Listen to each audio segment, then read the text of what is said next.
सबसे पहले तो मैं पूरे देशवासियों का बहुत बहुत धन्यवाद कहना चाहती हूँ।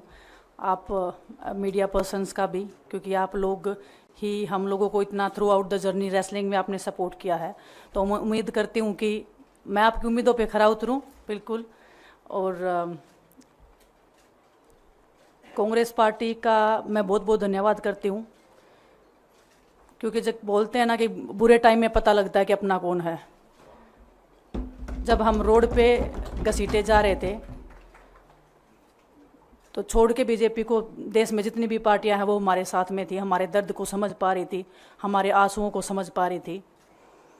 मैं बहुत प्राउड फील कर रही हूँ कि मैं एक ऐसी पार्टी में, एक ऐसी विचारधारा में हूँ जो महिलाओं के साथ हो रहा अन्याय और उनके साथ बुरे बर्ताव के खिलाफ खड़ी है। वो लड़ाई लड़ने के तैयार है, सड़क से लेकर संसद तक। और मैं विश्वास दिलाती हूँ पूरे देशवासियों को कि जो मेहनत, जो लगन से हमने रेसलिंग में काम किया है, हम चाहते हैं कि देश के हर एक नागरिक को जो दर्द, जो तकलीफ़ हमने झेली है, खासकर महिलाओं के लिए, हर एक उस महिला के साथ में हम खड़े हैं जो अपने आप को लाचार, अपने आप को बेबस समझती है। रेसलिंग में मैंने पूरा कोशिश किया कि मैं जितनी भी महिलाओं को, छोटी बच्चियों को इंस्पायर कर सकती हूँ। मैं चाहती तो मैं जंतर मंतर पे रेसलिंग छोड़ सकती थी, और सभी लोग भी मान रहे थे, पूरा देश इस चीज़ पर विश्वास कर रहा था, क्योंकि बीजेपी आईटी सेल ने उस चीज़ को साबित करने की कोशिश की थी कि हम चले हुए कारतूस हैं, हम ख़त्म हो गए हैं, हम पॉलिटिक्स कर रहे हैं। उन्होंने बोला मैं नेशनल नहीं खेलना चाहती, मैंने नेशनल चैम्पियनशिप खेला। उन्होंने बोला ये ट्रायल्स दे के नहीं जाना चाहते, मैंने ट्रायल्स भी दिया। उन्होंने बोला कि ओलंपिक्स लेवल तक नहीं जाना चाहते, मैं ओलंपिक्स में गई, मैं फाइनल्स में गई। अनफॉर्चुनेटली परमात्मा को कोई और चीज़ मंजूर होगी। एक चीज़ मुझे पता है कि जब मेहनत आप करते हो तो ज़रूरी नहीं कि आपको उसी दिशा में मिले, कई बार दूसरी चीज़ों में भी आपको वो फल मिल जाता है। और परमात्मा ने मुझे मेरे देश के लोगों की सेवा करने का जो मौका दिया है, वो मैं मानती हूँ कि उससे बड़ा पुण्य का काम कोई नहीं हो सकता है। मेरे लिए बहुत प्राउड की बात है। एक मैं नई पारी की शुरुआत कर रही हूँ आज से। मैं चाहती हूँ कि जो हमने फेस किया एज ए खिलाड़ी होने के नाते, उन सब खिलाड़ियों को वो चीज़ ना फेस करनी पड़े। हम उनकी लड़ाई में साथ हैं। शायद उनको आज हिम्मत मिले कि जो पार्टियां पावर में रहती हैं शायद वो साथ में नहीं खड़ी हों, लेकिन उनके बहन भाई हैं जो उनके साथ में खड़े हैं। और हमें पता है स्पोर्ट्स में कितना गलत होता आया है, नहीं बोल पाते हैं खिलाड़ी।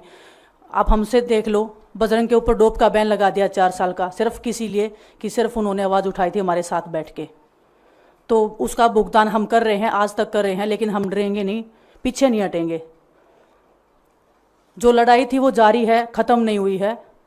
कोर्ट में हमारा केस चल रहा है, वो लड़ाई भी हम जीतेंगे, ज़िंदगी की जंग भी हम जीतेंगे।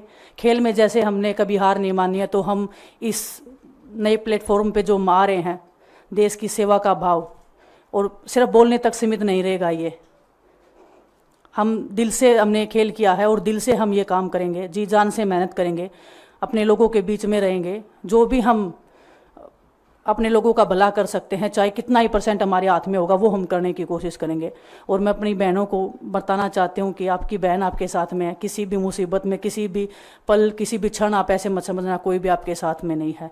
जब कोई नहीं खड़ा होगा तो मैं आपके साथ में ज़रूर खड़ी रहूँगी, कांग्रेस पार्टी आपके साथ में ज़रूर खड़ी रहेगी। ये हमने फील किया था, और मैं वादे से कह सकती हूँ, दावे से कह सकती हूँ कि बिल्कुल आपके साथ भी खड़े रहेंगे। बहुत बहुत धन्यवाद आप सबका।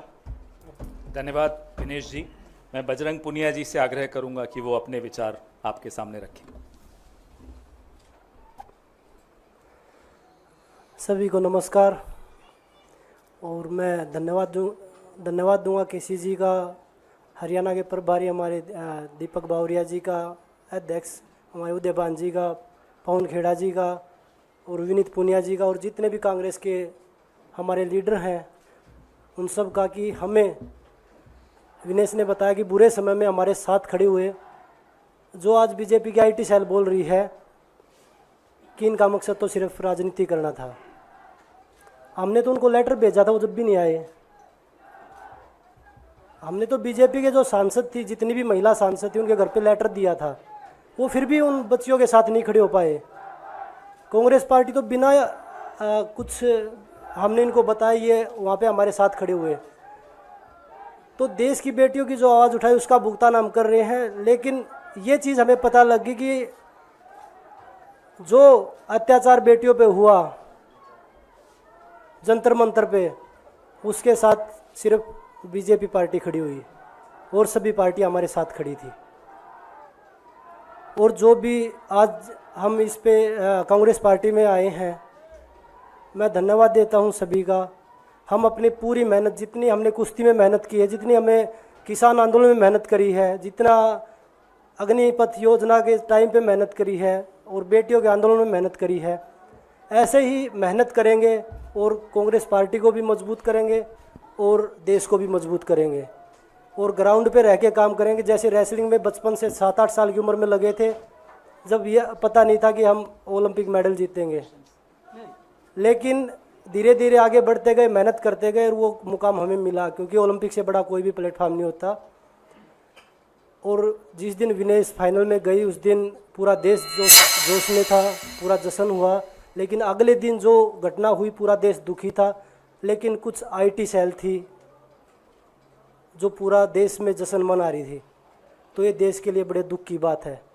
और पूरे देश को सोचना चाहिए कि आप किन लोगों को सपोर्ट कर रहे हैं। जो देश में खिलाड़ियों के साथ, महिलाओं के साथ, किसानों के साथ, जवानों के साथ जो अत्याचार कर रहे हैं, आप उन लोगों को सपोर्ट कर रहे हैं। तो मैं यही बोलूँगा कि हम मिलके मजबूती से लड़ेंगे और जो संघर्ष की लड़ाई, उसमें हम हमेशा कांग्रेस के साथ खड़े रहेंगे। और जो विनेश ने बोला कि हम हर जो महिला, जो बेटियां, देश की बेटियां हैं, जिनके साथ अत्याचार होता है, हम उनकी आवाज़ हमेशा उठाते रहेंगे। सभी का धन्यवाद। धन्यवाद बजरंग जी। अब कार्यक्रम को हम यहीं समाप्त करेंगे।